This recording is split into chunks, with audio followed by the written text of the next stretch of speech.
Pues sí, estamos en el ojo del huracán, pero también estamos pendientes en esta historia a la cual usted le ha dado un seguimiento junto con nosotros, cuando el presidente de la República esta semana a principios propuso que el dinero de esos fideicomisos del Poder Judicial de la Federación, 15,450 millones de pesos, se cancelaran para funciones de apoyo suplementario en beneficios para los trabajadores del Poder Judicial, que ese dinero propuso se destine justamente a los afectados, damnificados, que son muchísimos, cientos de miles, ahí en el puerto de Acapulco.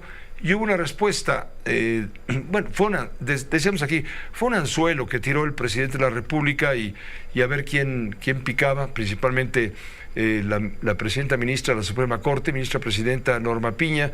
Bueno, hubo una respuesta de Norma Piña que dijo, bueno, pues adelante, vamos a dialogar, y en eso estaban cuando un juez federal con sede en Chihuahua, Juan Fernando Luevano, suspendió el tema de la reforma que elimina los fideicomisos, y en este momento pues estamos esperando al 9 de noviembre cuando se deberá pronunciar una sentencia definitiva a favor o en contra. Para explicar todo esto, que es bastante complicado, pero tiene una explicación técnica, jurídica muy clara, hemos invitado al abogado Francisco Burgoa. Él es constitucionalista, catedrático de la UNAM, a quien damos la bienvenida, por supuesto, amigo de esta casa.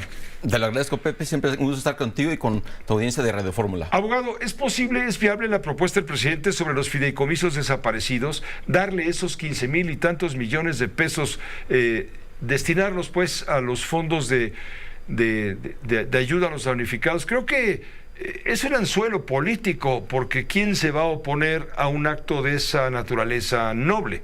Jurídicamente no es viable, porque todo el dinero que tienen los entes públicos está perfectamente destinado, y por la voluntad de una persona que, por más bondadosa que sea alguna iniciativa, alguna propuesta, no se puede estar destinando recursos, y mucho menos si estamos hablando de los fideicomisos, porque además ya hay una reforma publicada en el Diario Oficial de la Federación para poder extinguir 13 de los 14 fideicomisos del Poder Judicial de la Federación, es decir, equivale a 15,000 millones de pesos.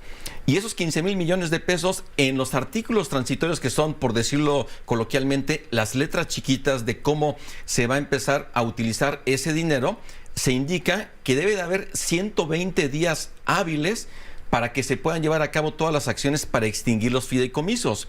Es decir, una vez aprobado por el legislativo la extinción de los fideicomisos, tiene que haber un lapso de 120 días hábiles.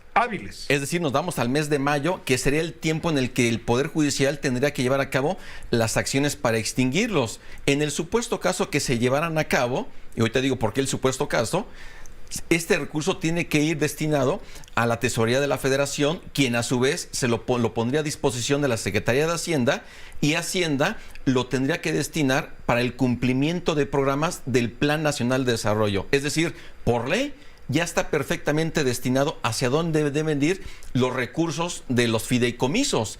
El hecho de que el presidente de la República diga, ¿saben qué? Que esos recursos se vayan para los damnificados, sí. Estamos generando ahí un problema jurídico, porque así nada más por la voluntad del presidente no puede destinar, no es el dinero que él tiene en su bolsa. Bueno, él no tiene, ¿verdad? No es de él, además. Además, no es de él. Entonces, el hecho de que le haya enviado este mensaje o este dardo envenenado hacia el Poder Judicial, pues a lo mejor todo el mundo pensaba que era el momento para darle otro golpe al Poder Judicial, porque iba a decir que no.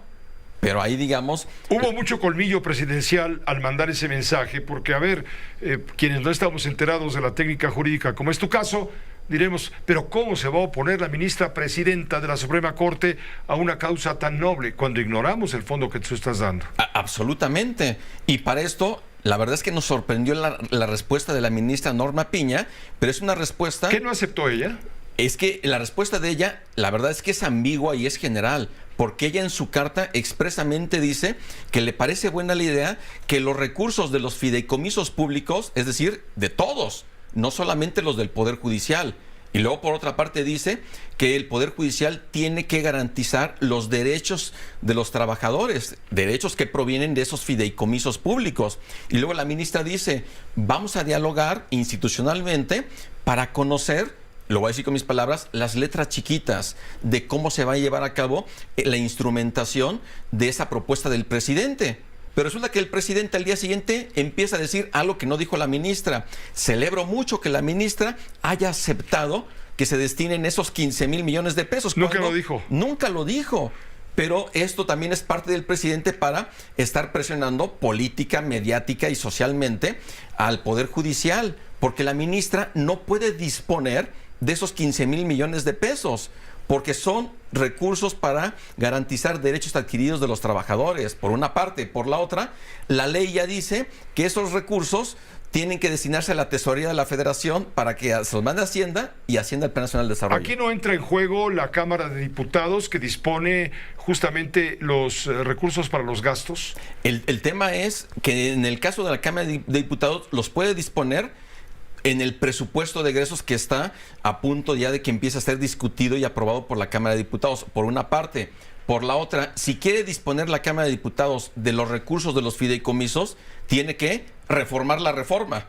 Porque, como comentaba, estamos hablando de que específicamente el dinero de los fideicomisos, en el caso de que se extingan, tiene que enviarse a la tesorería, luego a Hacienda y ya. Pero ahí estamos en el punto de que hay una suspensión de un juez. Exacto, a eso iba. Hay una suspensión del juez Juan Fernando Luevano, quien dice, a ver, momento, cálmense, señores, no se derritan granizos.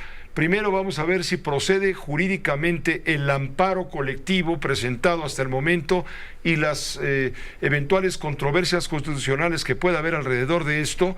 Y luego decidiremos si proceden o no proceden, si procede la reforma que se hizo en la Cámara. Efectivamente, en este momento hay cuando menos una suspensión con el propósito de que se paralice cualquier acto tendiente a la extinción de los fideicomisos. Son intocables esos recursos ahorita. En este momento hay una suspensión de carácter provisional, porque la próxima semana se va a llevar a cabo una audiencia para determinar si esa suspensión se convierte en definitiva, es decir, todavía no se resolvería el fondo del amparo, pero sí implicaría que por una orden judicial se esté deteniendo cualquier acto tendiente a eliminar los fideicomisos. Eso con independencia de que la oposición en la Cámara de Diputados y en la Cámara de Senadores presenten acciones de inconstitucionalidad que tendrán que resolverlos la Corte en única instancia. Es decir, las acciones legales para que se pueda declarar la inconstitucionalidad de esta extinción de los fideicomisos ya está en curso prácticamente, y eso será cuestión de tiempo, en donde yo no tengo ninguna duda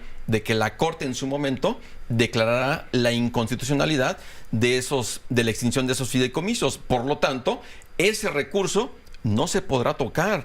Pero también hay que decirle a las personas que el gobierno federal, a través del presidente, ha dicho que tiene todos los recursos para apoyar a los damnificados. Y si es así, esto considerando que se eliminó el Fonden, pero bueno, si es así, ¿para qué están insistiendo en utilizar los recursos? Porque es un manejo político lo que hay atrás. Exactamente, llegamos a ese punto, Pepe.